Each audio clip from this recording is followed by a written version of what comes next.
NASA 557, contact tower 128.15.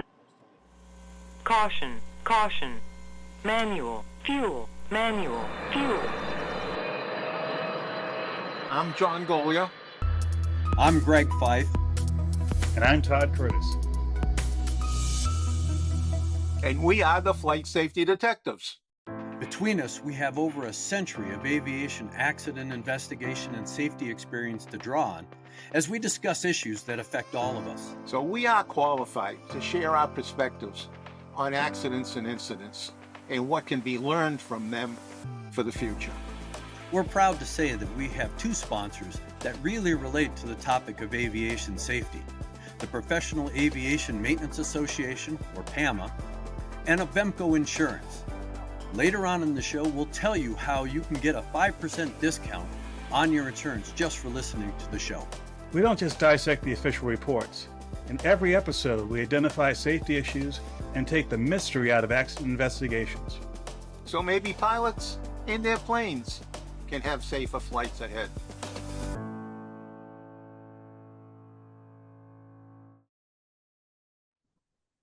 Hello and welcome to another edition of Flight Safety Detectives. I am Miles O'Brien, today joined by Todd Curtis and John Goglia, both of whom have a lot of experience looking at aviation incidents and, most importantly for all of us, what lessons can be learned from them. We're going to talk today about an incident that occurred in 2022, March of 2022, in Oklahoma. This involved a twin-engine Comanche, 1967 vintage. Comanche was flown by a pilot who had mid 200-hour experience and not an instrument rating. His destination, remind me the destination, Todd, where was he headed? They were heading north to, I believe it was Nebraska. North to Nebraska. And on the nose of that Comanche was a fairly significant, as you often see in Oklahoma, activity of storms, convective activity. What happened next is a scenario which points out a lot of, perhaps hubris, perhaps stupidity, and a bit of arrogance about or disrespect of what can happen in aviation. Again, we have a pilot here who is not instrument rated, flying into instrument conditions, initially at 9,000 feet, but perhaps to try to get over the tops of the weather as it became bad, getting into the 16,000-foot realm without oxygen, which of course is a violation of the rules. Above 12,000 feet, you're supposed to be on oxygen. Hypoxia is a subject we could spend a lot of time talking about and its insidious effects. And surprise, surprise, evidently spatial disorientation ensues and the aircraft falls to the ground, breaking up as it makes its way down. So, gentlemen, a lot of things that the pilot ignored and about common sense and even perhaps just basic rules of flying. Todd, what's your first take on this? Well, if you had to pick of the series of mistakes we saw here, what would be the biggest one? I think it was lack of foresight on the part of the pilot for several reasons. First, this person had an aircraft, a twin Comanche, very capable aircraft, that had the capability of having an oxygen system with all the various tools for that installed. And in this aircraft, and this is something that was said in the public docket by the instructor said that, hey, he's only seen them use this system once in the aircraft, and they typically don't keep the tubing that you need to have this work in the aircraft. And again, the accident report, they said none of that tubing was there. So although there was an oxygen system there's no way it could be used. And second, this is a person who was apparently successful in business, had a twin engine aircraft, got his private rating, and his instructor tried to get him to do instrument training for the basic reason. Even if you're not planning on doing instrument flight rules, there are very, very critical things that you learn doing that that can get you out of a tight situation like this. Specifically in this case, he flew into a situation where he had no visual cues with the ground because he was in weather that was above and below him. And as the NTSB pointed out, spatial disorientation in a situation like this is a very real possibility. So, John, let's add one more thing to the mix here, which is we run into this quite a bit when we talk about these accidents. The term we like to use is get-there-itis. You talk about a dangerous phenomenon. Pilots, get something fixed in their brain. They are people who tend to set goals for themselves and try to meet them generally. And so if the destination is what you're after, you're going to do everything you can to make it. It's really a big problem in aviation, isn't it? It's in every piece of aviation. We have it in pilots with wanting to get there. We have it in mechanics, get it done-itis. We have it in people that load commercial airplanes. They also have get it done-itis. I mean, it's the accomplishing the job becomes the number one goal, and we get blinders on and disregard all the cues from all the other areas that should be telling us, you're going down the wrong path. And my first inclination when I looked at the details of this accident is what I preach: pre-planning, the weather, here, there, and everywhere in between. The weather should have been high on his radar. He should have known Oklahoma. I mean, before we had the show, the three of us were talking about the weather in Oklahoma. It's always changing. It's always known for being unpredictable and oftentimes very bad. So, I mean, that should have been very high on in his mind, that he should have been keeping an eye on the weather, and the track overlaid the weather that Todd pulled up. I mean, he was flying right into a major storm. He had ample opportunity to turn away from that, a half hour earlier. Right? Yeah, he could see it in front of him. Yep. He could have clearly diverted. I cannot tell you how many times flying my Cirrus, particularly in Florida, you try to fly down across the Florida Peninsula on a summer afternoon, and that is a crapshoot. And oftentimes I would be met with a wall of, orange and purple. I cannot tell you how many times I just landed and got a cup of coffee and waited for it all to pass. It's just insanity to fly a light aircraft into a cell like that. And pilots who do that are just not paying attention to the basics of aviation, structural dynamics, and human psychology. Todd, the other thing he could have done is just never launched the mission in the first place. My theory always was, because when you're doing a long flight and you see a line of thunderstorms, I always say fly up to the edge of the storms, because by that time things can break up, dissipate. You might be able to fly your way through. With something like XM radio, you can navigate it, a little help from controllers. But maybe he should have flown and made a decision before he left that if I get to that storm and it's too big to divert, put it down and get a cup of coffee. What's the big deal? And if you see from the pictures we have on the video version of this, there was a recreation by the authorities of what did this storm look like. They have a picture of it from above where you can see in the light gray areas the lighter precipitation, and from the side the greener areas are the thicker precipitation. Looking at the full description of the weather, they were talking about, at the altitude he was flying toward the end of the flight, this was an area where there's also potential for icing and turbulence. So you already have a lot of risk piling up on top of one another. You have a VFR pilot in IMC, you have potential turbulence, potential icing, and the potential for hypoxia. As you can see from another graphic, which is from the ADS-B data that was on one of the tracking sites, he was flying this plane at about 9,000 feet for quite some time, about 45 minutes or so. In the last 10 minutes of the flight, he was actually above 15,000 feet. And without quoting the regulations chapter and verse, if you're above 15,000, everybody on board the aircraft has to have supplemental oxygen. And I'll say again, there was an oxygen system on the airplane, but the tools to use it for people who use that system were not present on the airplane. So it calls into question the decision-making. The pilot knows he can't use the oxygen system.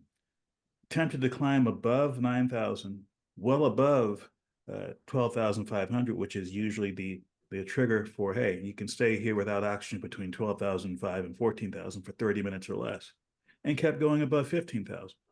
So these were obvious things which, if he were thinking, would say, look, it's not worth it. Let's just do a 180 and turn around. But wait, this person did not have an instrument rating. I don't know from looking at his logbook if he had formal instrument training, but he didn't have a rating. But if he had that rating, he would have very likely had enough experience to know how to keep the airplane stable, how to turn the aircraft around, get out of the weather. Well, anybody who thinks they can, in a small aircraft like that, overtop a CB like that in Oklahoma, you're going to be in serious turbulence, serious inability to maintain a horizon. If you're not relying on your instruments, you're in enough trouble. For those of you who are not from the Southwest U.S., 3 things you have to know about this weather situation. Oklahoma, early spring, Tornado Alley, done. It's the real deal. So, John, turning around would have been a better option. Not launching probably would have been a better option. When we look at the system, where, it's quite possible, as by the way, at that altitude, he was flying at 9,000. That's an IFR assigned altitude. He might have been pawning himself off to air traffic control as an instrument rated pilot. It's not like they check your certificate when you file the flight plan. So, what can the system do to try to catch individuals like that and give them the Dutch uncle before they kill themselves? Sometimes the controllers will rise to the occasion and turn the pilots in for altitude busting or problems that they foresee.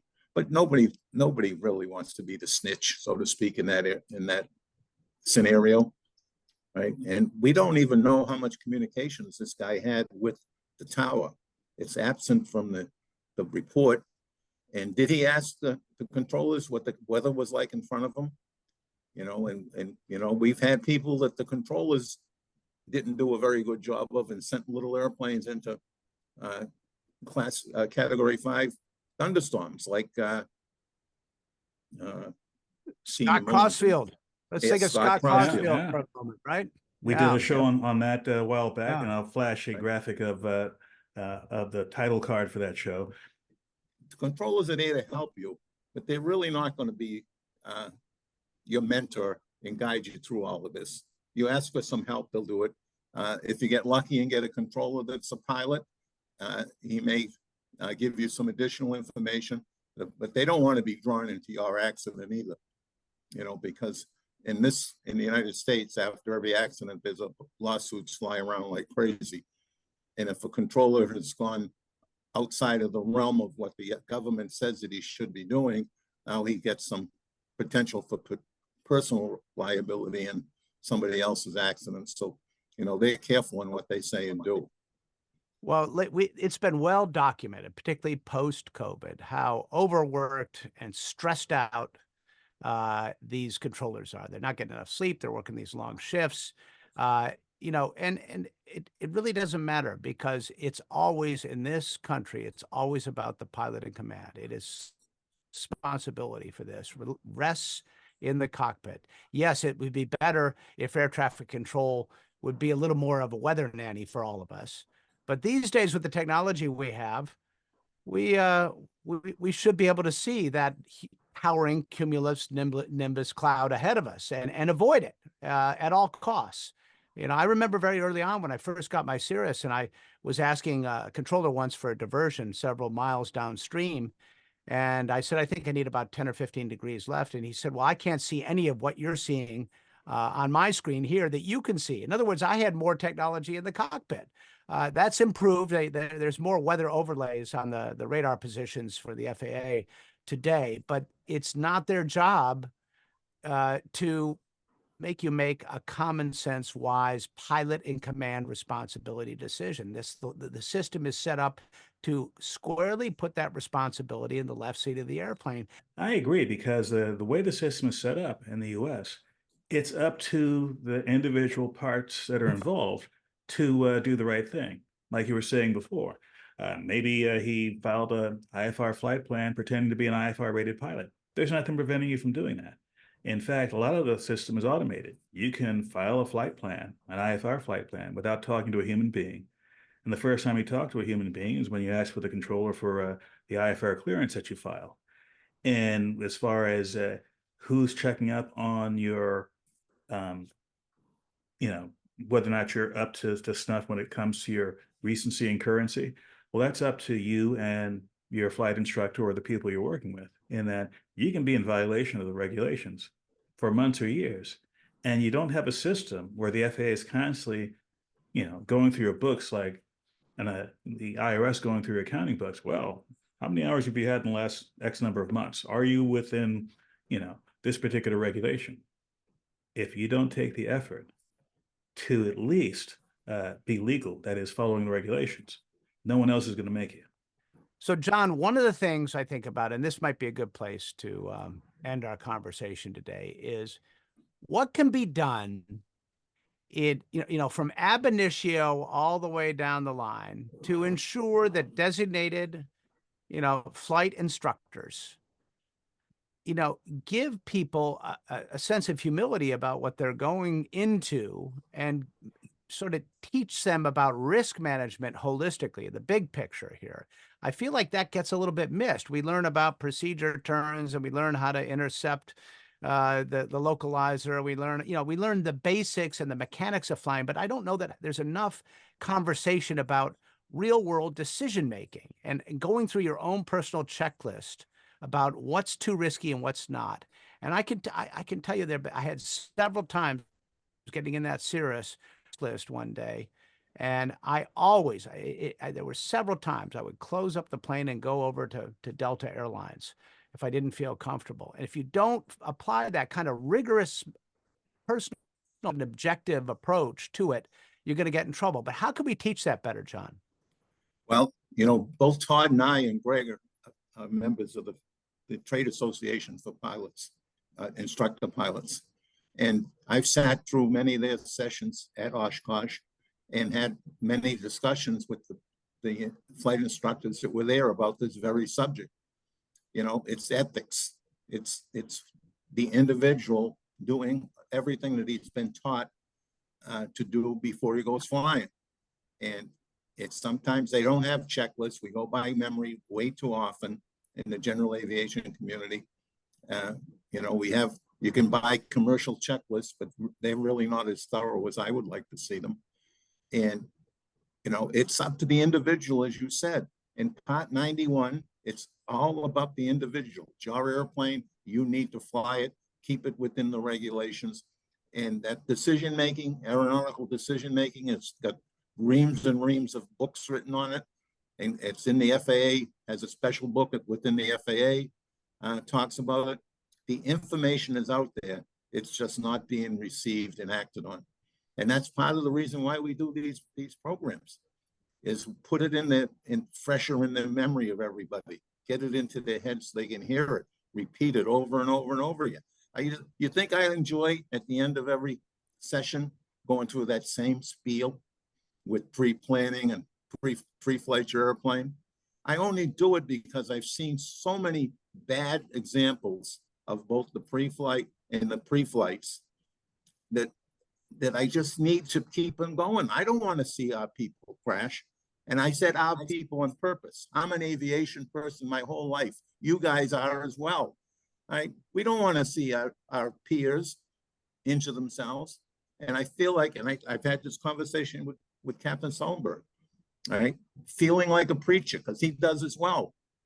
Going out there trying to spread the word to people. Sometimes you see the light bulb go on, but most of the time they just look at you and go away. I mean, how do we pound that into people's heads? Society has been trying to do that since the beginning of time, I think. It just, some of it is received and some of it just like water on a smooth surface, just glides away. And I Get it think through that this is thick a, Final thoughts, Todd? well, I was about to say, this is a perfect segue into my second to last word. And this time I'm going to focus on the probable cause and findings, which is the National Transportation Safety Board determines the probable causes of this accident to be the pilot's loss of control of the airplane resulting in an in-flight breakup. Now, for the video version of this, I'm showing a video from the public docket that shows the last moments of flight of this aircraft, and clearly the tail breaks off before the end. That's not the story here, not even half of the story. And if you're using these reports to educate yourself on how to do better, go deeper than the probable cause. Go deeper than what's even in the report. If you have a public docket with more information, like what his instructor was telling him not to do early in his career, you'll learn something. There's a person who the instructor said, hey, you should have instrument training. He was too busy with his business. And he got himself into a situation where even some instrument training might have saved his life, but he didn't give himself that opportunity. Good last words, gentlemen. I'll add one thing to it all. You know, John talks about checklists. Start your checklist when your alarm rings in the morning. How are you feeling? Did you sleep well? Are you stressed out? Did you have too many drinks too late last night? Just make a personal checklist for your own personal ability to fly. And as you get closer and closer to the airplane, formalize your decision-making process with an actual checklist that you've gone through even before you get to the aircraft. You'll be a much safer pilot. Thank you all for listening. We'll see you on the next edition of Flight Safety Detectives. Thank you for checking out our show. We really value our listeners and subscribers.